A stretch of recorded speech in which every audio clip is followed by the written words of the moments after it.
Hello students, good morning all of you. देखिए, आज के इस वीडियो में हम लोग चैप्टर नंबर 26 का लेक्चर नंबर 2 पढ़ रहे हैं, CSF सेरिब्रो स्पाइनल फ्लूइड। तो इस सेरिब्रो स्पाइनल फ्लूइड का फॉर्मेशन कहाँ से होता है, कल मैंने आपको बताया भी था कि सेरिब्रो स्पाइनल फ्लूइड जो है उसका फॉर्मेशन किससे किया जा रहा है। तो यहाँ पर मैंने आपको कल मेम्ब्रेन्स बताई थी। कौन कौन सी मेम्ब्रेन थी? 1, 2 और 3। इसको नाम दिया था ड्यूरामेटर, एरेक्नोइड और ये पाया मैटर। ठीक है, तो यहाँ पर ये जो फ्लूइड भरा हुआ था, इस फ्लूइड को नाम दिया था हमने CSF। तो इस CSF का जो नेचर है, ये CSF लिम्फ लाइक स्ट्रक्चर के फॉर्म में पाया जाता है। लिम्फ जो होता है, ये लिम्फ ट्रांसपेरेंट फ्लूइड होता है, तो इस लिम्फ लाइक स्ट्रक्चर के फॉर्म में इसकी प्रेजेंस होती है। सीक्रेशन जो होता है, वो सीक्रेशन कहाँ से किया जाता है? ये पाया मैटर जो मेम्ब्रेन होती है, ये पाया मैटर क्या करती है? CSF का, सेरिब्रो स्पाइनल फ्लूइड का सीक्रेशन करने का काम इसके द्वारा किया जाता है। अगर हम लोग कंपोजिशन देखें तो कंपोजिशन क्या है? ये जो CSF होता है, इस CSF का कंपोजिशन क्या होता है, इसके अंदर क्या होता है? देखिए, ग्लूकोज, इसके अंदर ग्लूकोज की प्रेजेंस होती है, प्रोटीन की प्रेजेंस इसके अंदर होती है, यूरिया की प्रेजेंस इसके अंदर होती है, क्लोराइड्स इसके अंदर प्रेजेंट होते हैं, क्लोराइड आयंस जो होते हैं वो इसके अंदर प्रेजेंट होते हैं। तो इनके अलावा माइक्रो क्वांटिटी में, अगर छोटी मात्रा में हम लोग देखें तो कम मात्रा में माइक्रो क्वांटिटी में क्या क्या पाया जाता है इसके अंदर? सोडियम, पोटेशियम, कैल्शियम, इन सब के तो बाइकार्बोनेट्स उपस्थित होते हैं। बाइकार्बोनेट्स की प्रेजेंस होती है किसके अंदर? CSF के अंदर। इसके अलावा ये बाइकार्बोनेट्स के अलावा क्या है? फॉस्फेट इसके अंदर प्रेजेंट होता है और यूरिक एसिड इसके अंदर प्रेजेंट होता है। इन सब की प्रेजेंस इसके अंदर होती है। तो मतलब मेजर क्वांटिटी में तो क्या पाया जा रहा है? ग्लूकोज पाया जा रहा है, प्रोटीन पाई जा रही है, यूरिया पाया जा रहा है, क्लोराइड पाया जा रहा है। माइक्रो क्वांटिटी में सोडियम, पोटेशियम, कैल्शियम के बाइकार्बोनेट्स की प्रेजेंस होगी, फॉस्फेट प्रेजेंट होगा, यूरिक एसिड की प्रेजेंस होगी। तो इस टाइप से ये इसका क्या हो गया? कंपोजिशन हो गया। सीक्रेशन किसके द्वारा किया जा रहा है? इस पाया मैटर मेम्ब्रेन के द्वारा किया जा रहा है, जो कि ब्रेन के नियरेस्ट कॉन्टैक्ट में रहती है। इसके अलावा बात करें तो देखिए, ये जो CSF होता है, इस CSF की क्वांटिटी देखें तो क्वांटिटी कितनी होती है? अबाउट 150 ml CSF जो है वो प्रेजेंट होता है। कहाँ पर प्रेजेंट होता है? इस सब एरेक्नोइड कैविटी के अंदर। ये कैविटी जो है वो कौन सी है? सब एरेक्नोइड कैविटी। सब एरेक्नोइड कैविटी कौन सी हो गई? ये किस किस के बीच में? एरेक्नोइड और पाया मैटर के बीच में जो कैविटी है उसको नाम देंगे क्या? सब एरेक्नोइड कैविटी। तो ये 150 ml मतलब 150 ml की प्रेजेंस है। अब इसका मूवमेंट की या फ्लो की अगर बात करें तो ये फॉरवर्ड टू यूं स्टेप से आगे से कहाँ पर? पीछे की तरफ, मतलब फोर पार्ट से हैंड पार्ट की तरफ इसका फ्लो होता है, आगे से पीछे की तरफ इसका फ्लो होता है। अब दूसरी कंडीशन में अगर बात करें तो इसका फ्लो जो हो रहा है वो फ्लो कैसे हो रहा है? आगे से पीछे की तरफ हो रहा है। अब ये क्या काम करेगा? ये जो CSF होता है ये पहले कहाँ, यहाँ से कहाँ पर जाएगा? यहाँ से एरेक्नोइड में जाएगा, एरेक्नोइड मेम्ब्रेन से कहाँ पर जाएगा? इस ड्यूरामेटर में जाएगा, और ड्यूरामेटर के अंदर जो ब्लड वेसल्स होती हैं और ब्लड वेसल्स के थ्रू कहाँ पर पहुँच जाता है? ब्लड वेसल्स के थ्रू ब्लड के अंदर ये पहुँच जाता है। कौन? CSF। तो इस प्रकार से ये तो क्या हो गई? CSF की नेचर हो गई। फंक्शंस की बात करें तो देखिए, फंक्शंस किस टाइप से होते हैं, इसके फंक्शंस क्या क्या होते हैं CSF के?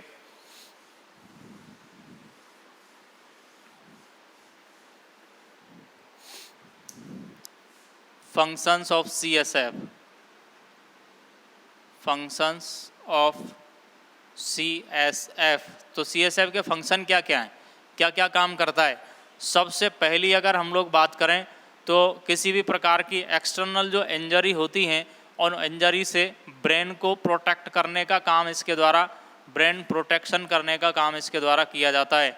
मतलब एक्सटर्नल जो इंजरी होती हैं किसी भी प्रकार की, और इंजरी से हेल्प प्रोटेक्ट करने का काम करता है। कौन काम करता है? CSF। किसका प्रोटेक्शन कर रहा है? ब्रेन का प्रोटेक्शन करने का काम करता है। इसके अलावा सेकंड अगर हम लोग बात करें तो ब्रेन के प्रोटेक्शन के अलावा क्या काम करेगा? किसी भी टाइप के हार्मफुल जो इन्फेक्शन होते हैं उस हार्मफुल इन्फेक्शन से प्रोटेक्ट करने का काम करता है, जर्म्स के इन्फेक्शन से प्रोटेक्ट करने का काम इसके द्वारा किया जाता है। किसके द्वारा? CSF के द्वारा। कोई भी जर्म अगर है मान लीजिए तो उस जर्म से प्रोटेक्शन करने का काम ये करता है। इसके अलावा बात करें तो देखिए जो ब्रेन से रिलेटेड जितने सारे भी डायग्नोसिस होते हैं उन ब्रेन डायग्नोसिस में हेल्प करता है। ब्रेन डायग्नोसिस जो हैं उनके अंदर हेल्प करता है। मतलब ब्रेन से रिलेटेड कोई भी डिजीज़ है तो उस डिजीज़ के आइडेंटिफिकेशन के लिए CSF जो होता है सेरिब्रोस्पाइनल फ्लूइड, उस CSF के अंदर से सैंपल लिया जाता है और सैंपल लेने के बाद क्या किया जाता है, सैंपल जब ले लिया तो सैंपल लेने के बाद उसका लेबोरेटरी के अंदर उसको डायग्नोज किया जाता है और उसके द्वारा डिजीज़ का डायग्नोसिस या आइडेंटिफिकेशन किया जाता है। तो ये सारे काम हैं किसके? CSF के। अगली अगर बात करें तो एक टर्म आती है जिसको कहते हैं मेनिंजाइटिस। मेनिंजाइटिस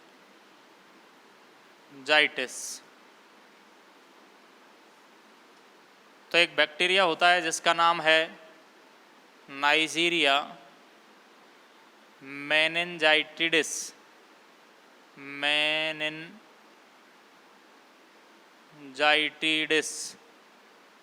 तो नाइजीरिया मेनिंजाइटिडिस जो होता है ये एक बैक्टीरिया है। ये बैक्टीरिया जब इन्फेक्शन करता है ब्रेन के अंदर या ब्रेन की मेम्ब्रेन्स के अंदर तो इन मेम्ब्रेन्स में क्या है, स्वेलिंग आ जाती है। तो मेम्ब्रेन्स में स्वेलिंग आना ही, ब्रेन की जो मेम्ब्रेन्स हैं कौन कौन सी, ड्यूरामेटर, एरेक्नोइड और पायामेटर, इन मेम्ब्रेन्स में स्वेलिंग आना क्या कहलाता है? मेनिंजाइटिडिस कहलाता है। समझ में आ गई बात? अब हम लोग इसके बाद डिस्कस करेंगे किसको?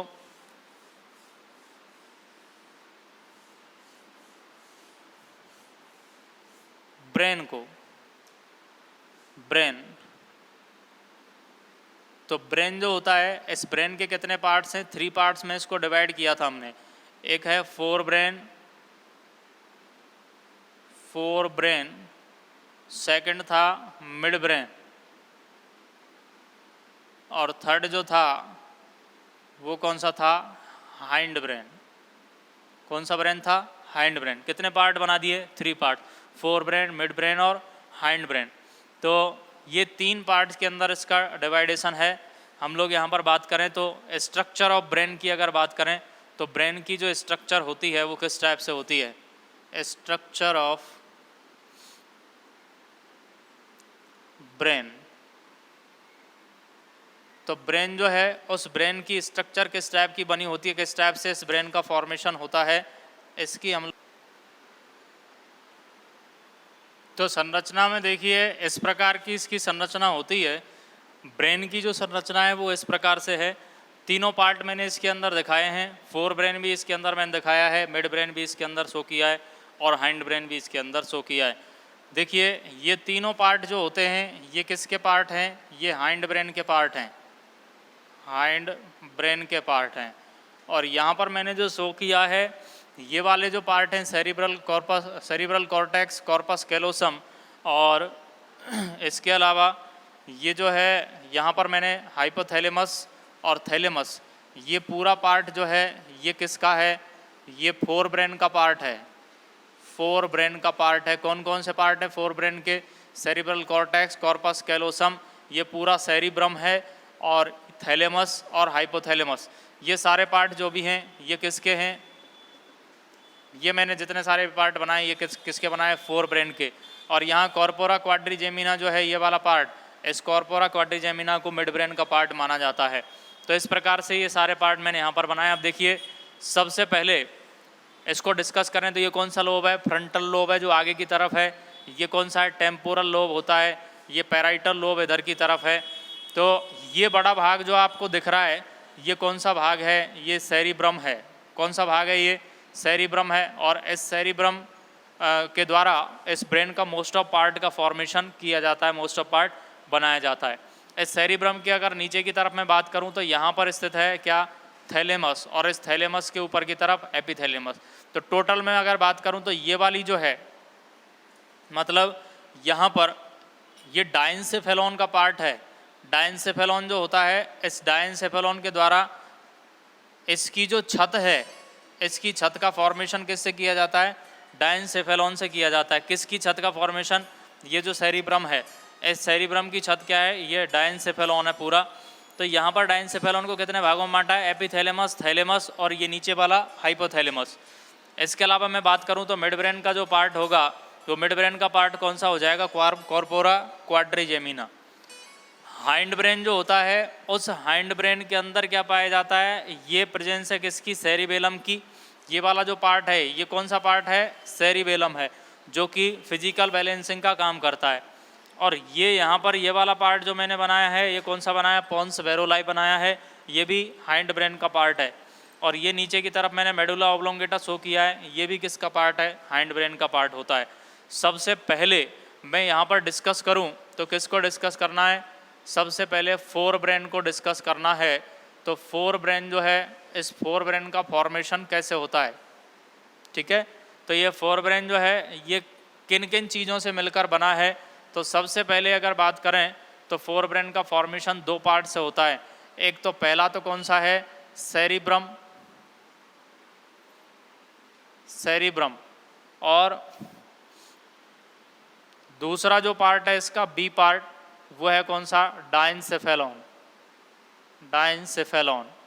कितने पार्ट हैं, दो पार्ट हैं। एक है सेरिब्रम, सेरिब्रम कौन सा पार्ट है, ये बड़ा पार्ट जिसके अंदर फोल्डिंग पाई जा रही है, उस बड़े पार्ट को क्या नाम दे रहे हैं, सेरिब्रम पार्ट नाम दिया जा रहा है। तो सबसे पहले हम लोग यहाँ डिस्कस करने वाले हैं किसको, सेरिब्रम को ही डिस्कस करेंगे।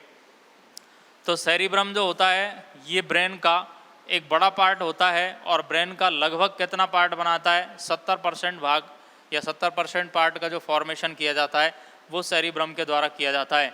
अब ये सेरिब्रम जो होता है वो टू पार्ट्स में डिवाइड रहता है। फर्स्ट ऑफ ऑल अगर मैं डिस्कस करूं तो पहला पार्ट जो है वो कौन सा है, सेरिब्रल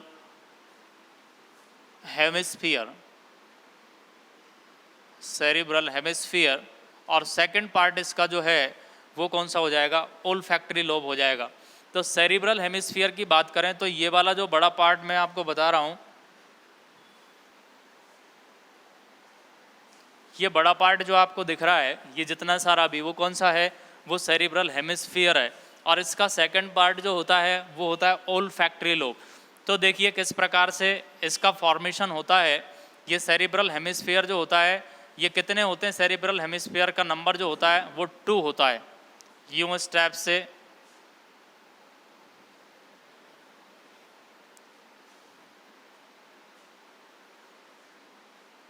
ऐसी इसकी स्ट्रक्चर है। नंबर ऑफ सेरिब्रल हेमिस्फीयर कितने हो जाएंगे, 2 हो जाएंगे। तो ये दोनों सेरिब्रल हेमिस्फीयर जो होते हैं वो कैसे होते हैं, एग शेप्ड होते हैं या ओवुलेटेड होते हैं। तो इनकी स्ट्रक्चर जो है सेरिब्रल हेमिस्फीयर की, ये कैसी हो जाएगी, एग शेप्ड हो जाएगी। अब दोनों सेरिब्रल हेमिस्फीयर जो होते हैं ये क्या है, एक स्लिट लाइक स्ट्रक्चर जो होती है यूं इस टाइप से।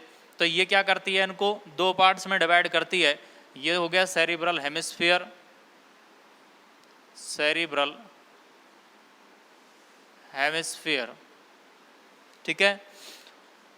इस सेरिब्रल हेमिस्फीयर की अगर मैं बात करूं तो यही वो पार्ट है जिसके द्वारा ज़्यादातर जो कार्य किए जाते हैं वो संपन्न होते हैं। और दूसरी कंडीशन में यहाँ पर ये दो पॉइंट लाइक स्ट्रक्चर होती हैं, इन पॉइंट लाइक स्ट्रक्चर को कहा जाता है olfactory lobe. Olfactory lobe granule like structure होती हैं जो कि सेरिब्रल हेमिस्फीयर के 4 पार्ट में इनकी प्रेजेंस होती है। आगे अगर बात करें तो देखिए ये जो सेरिब्रल हेमिस्फीयर है, इस सेरिब्रल हेमिस्फीयर के सेरिब्रम जो होता है उस सेरिब्रम के 2 पार्ट हैं। कितने पार्ट हैं, 2 पार्ट हैं। एक तो होता है कॉर्टेक्स पार्ट होता है, जो कॉर्टेक्स पार्ट कहाँ का होता है, आउटर मोस्ट पार्ट होता है। और एक इसका कौन सा होता है, इनर पार्ट होता है या मेडुला पार्ट होता है इसका। तो कॉर्टेक्स पार्ट जो होता है उसमें न्यूरॉन बहुत सारे पाए जाते हैं, लेकिन कॉर्टेक्स जो पार्ट है उस कॉर्टेक्स पार्ट में इस न्यूरॉन का साइटोन होता है। और साइटोन की प्रेजेंस के कारण ये कैसे कलर का होता है, ग्रे कलर का होता है। तो इस सेरिब्रम का जो आउटर मोस्ट पार्ट होगा, बाहर वाला पार्ट, वो तो कैसा हो जाएगा, वो ग्रे कलर का हो जाएगा। और इनर पार्ट जो होता है उस इनर पार्ट में क्या पाए जाते हैं, एक्सॉन की प्रेजेंस होती है। और एक्सॉन की प्रेजेंस के कारण ये जो पार्ट होगा वो कैसा होगा, वाइट कलर का होगा। तो इस सेरिब्रम की अगर बात करें तो सेरिब्रम का जो कॉर्टेक्स पार्ट होता है वो तो ग्रे कलर का होता है, और इनर पार्ट जो होता है वो कैसा होता है, वाइट कलर का होता है। अब इस सेरिब्रम में सेरिब्रल हेमिस्फीयर जो हैं इनका नंबर कितना है 1 और 2। दोनों सेरिब्रल हेमिस्फीयर जो होते हैं एक स्लिट लाइक स्ट्रक्चर के द्वारा दो पार्ट्स में डिवाइड रहते हैं और this slit like structure is called corpus callosum. Corpus callosum के द्वारा कितने पार्ट्स में डिवाइड हो गए 2 पार्ट्स में डिवाइड हो गया, राइट और लेफ्ट हेमिस्फीयर। दोनों हेमिस्फीयर जो होते हैं इन दोनों हेमिस्फीयर के द्वारा अलग अलग काम अपोजिट काम किया जाता है। जैसे मान लीजिए लेफ्ट हेमिस्फीयर है तो ये लेफ्ट क्या करेगा, बॉडी का जो राइट पार्ट होगा उस राइट पार्ट की कंट्रोलिंग करने का काम करेगा, और राइट हेमिस्फीयर जो होगा वो राइट हेमिस्फीयर क्या करेगा, बॉडी के लेफ्ट पार्ट की कंट्रोलिंग करने का काम करेगा। कौन, राइट हेमिस्फीयर। तो इस टाइप से क्या है, दोनों हेमिस्फीयर के जो फंक्शंस हैं वो क्या हो गए, एक दूसरे के अपोज हो गए। यहाँ पर अगर इन हेमिस्फीयर की बात करें तो ये जैसे इनके अंदर कोई इंजरी आ जाती है तो इंजरी आने के कारण उस व्यक्ति की, उस पर्सन की क्या है, जो भी थिंकिंग होती है, जो भी मेमोरी होती है वो सारी लॉस हो जाती है। जैसे एक्सीडेंटल केस में आपने सुना होगा कोमा की कंडीशन में व्यक्ति चला जाता है आदमी, तो वो कोमा की कंडीशन में सेरिब्रल हेमिस्फीयर के इंजरी होने के कारण ही जाता है।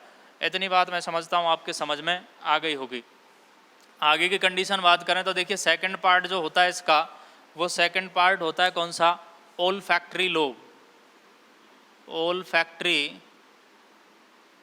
लोब, तो ओल्फैक्टरी लोब क्या होते हैं, किसको कहते हैं ओल्फैक्टरी लोब। ये जो सेरिब्रल हेमिस्फीयर हैं 2, इनके 4 पार्ट पे यहाँ पे ग्रेन्यूल लाइक स्ट्रक्चर ये 2 आपको दिख रही हैं, इन ग्रेन्यूल लाइक स्ट्रक्चर को क्या कहते हैं, ओल्फैक्टरी लोब। तो ये ओल्फैक्टरी लोब जो होते हैं ये काम क्या करते हैं, जितनी सारी भी इंफॉर्मेशंस होती हैं जो स्मेलिंग से संबंधित होती हैं, ओल्फैक्शन से संबंधित होती हैं, सूंघने से संबंधित होती हैं, उनका नॉलेज प्रोवाइड करवाने का काम इनके द्वारा किया जाता है, इनको कैप्चर करने का काम करते हैं। मतलब सूंघने से संबंधित जितनी भी सारी इन्फॉर्मेशंस हैं वो किससे रिलेटेड होती हैं, ओल्फैक्टरी लोब से। अर्थात ये जितनी सारे भी आपको स्मेल हैं उनका नॉलेज प्रोवाइड करवाने का काम जो है वो ओल्फैक्टरी लोब के थ्रू किया जाता है। इतनी बात समझ में आ गई। लास्ट इसका देख रहे हैं, देखिए functions of cerebrum. Functions of cerebrum,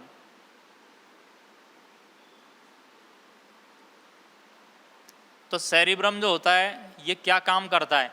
सबसे पहली अगर बात करें तो देखिए थिंकिंग मतलब सोचना, लॉजिक लगाना, ठीक है। इसके अलावा मेमोरी में कोई चीज़ है तो वो किसी चीज़ का चिंतन करना, मनन करना, ये सारे काम किसके द्वारा किए जाते हैं, ये सेरिब्रम के द्वारा कंप्लीट किए जाते हैं। दूसरी कंडीशन में जितनी सारी भी, जैसे मान लीजिए बॉडी जो है, उस बॉडी से जो भी स्टिमुलेशंस आ रहे हैं उन स्टिमुलेशंस का एक प्रॉपर क्या है मैसेज भेजना दूसरे उन रिलेटेड ऑर्गन्स के लिए। जैसे सपोज कीजिए हाथ से क्या है कोई स्टिमुलेशन आया तो उस हाथ से आने वाले स्टिमुलेशन को क्या करेगा, ये जज करेगा और जज करके इस रिलेटेड ऑर्गन तक एक प्रॉपर आंसर भेजने का काम जो करता है वो कौन करता है, सेरिब्रम करता है। इसके अलावा बात करें तो जो डिजायर्ड मसल्स होती हैं या वॉल्यूशनरी मसल्स होती हैं, इन डिजायर्ड मसल्स या स्ट्रिप्ड मसल्स जो हैं उन मसल्स की कंट्रोलिंग करने का काम जो किया जाता है वो भी किसके द्वारा किया जाता है, सेरिब्रम के द्वारा किया जाता है। तो इस प्रकार से ये सेरिब्रम के एक बार फंक्शन पूछे भी गए थे, तो ये सारे पार्ट्स मैंने आपको डिस्कस कर दिए हैं। अभी जो बचा है इसके अंदर वो कौन सा बचा है, एक तो डायनसेफेलॉन बच गया, मिड ब्रेन बच गया और हाइंड ब्रेन बच गया। तो आपको मैंने स्ट्रक्चर इसकी बनाई दी है। ये कौन सा है, ये हाइंड ब्रेन के पार्ट हैं कौन कौन से, ये सेरिबेलम है, ये पॉन्स वेरोलाई है, ये मेडुला ऑब्लोंगेटा है। इनको हम लोग 1 बाय 1 डिस्कस करेंगे।